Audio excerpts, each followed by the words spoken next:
निर्जला एकादशी व्रत की पौराणिक कथा के अनुसार श्री सूत जी महाराज शौनक आदि ऋषियों को कथा सुनाते हुए कहने लगे, हे ऋषियों, अब सभी व्रतों में सबसे श्रेष्ठ, सर्व एकादशियों में सबसे उत्तम निर्जल एकादशी की कथा भी सुनो। एक बार पांडव पुत्र भीमसेन ने वेद व्यास जी से पूछा, हे महाज्ञानी पितामह, मेरे चारों भाई युधिष्ठिर, अर्जुन, नकुल, सहदेव और मेरी माता कुंती तथा मेरी पत्नी द्रौपदी एकादशी के दिन कभी भी भोजन नहीं करते। वे मुझे भी सदा ऐसा ही करने को कहते हैं।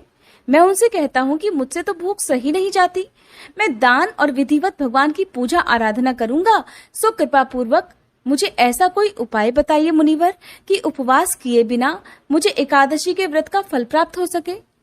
तो व्यास जी बोले, हे भीमसेन, अगर तुम नरक को बुरा और स्वर्ग को अच्छा समझते हो और अंत में मोक्ष की कामना भी रखते हो, तो दोनों पक्षों की एकादशी को भोजन मत करो।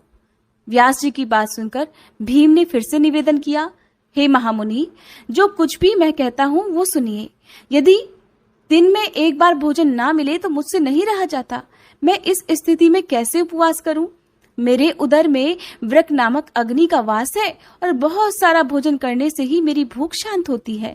मुनिवर, आप कृपा करके कोई ऐसा व्रत बताइए जिससे विधि पूर्वक करके मैं स्वर्ग को प्राप्त कर सकूं।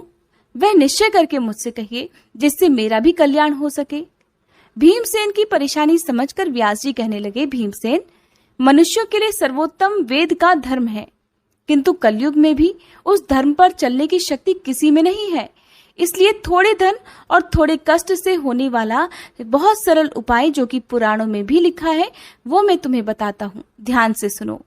दोनों पक्षों की एकादशी में जो मनुष्य भोजन नहीं करते वे कभी नरक को नहीं जाते। इन वचनों को सुनकर महाबली भीमसेन पहले तो पीपल के पत्ते की तरह कांपने लगे, फिर डरते हुए बोले, हे पितामह, मैं उपवास करने में बिल्कुल असमर्थ हूँ। इसलिए हे प्रभु, निश्चय करके बहुत फल देने वाला एक ही व्रत मुझसे बताइए। तो व्यास जी फिर बोले, हे भीमसेन, वृष मिथुन राशि के सूर्य में ज्येष्ठ मास में शुक्ल पक्ष में जो एकादशी होती है उसका निर्जला व्रत यत्न पूर्वक करना उचित होगा। स्नान और आचमन करने से जलपान वर्जित, केवल एक घूंट जल से आचमन करें, अधिक पीने से व्रत खंडित हो जाता है।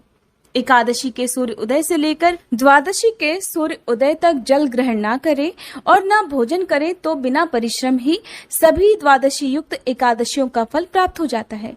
द्वादशी को प्रातःकाल स्नान करके स्वर्ण और जल ब्राह्मणों को दान करे, फिर ब्राह्मणों सहित खुद भी भोजन करे।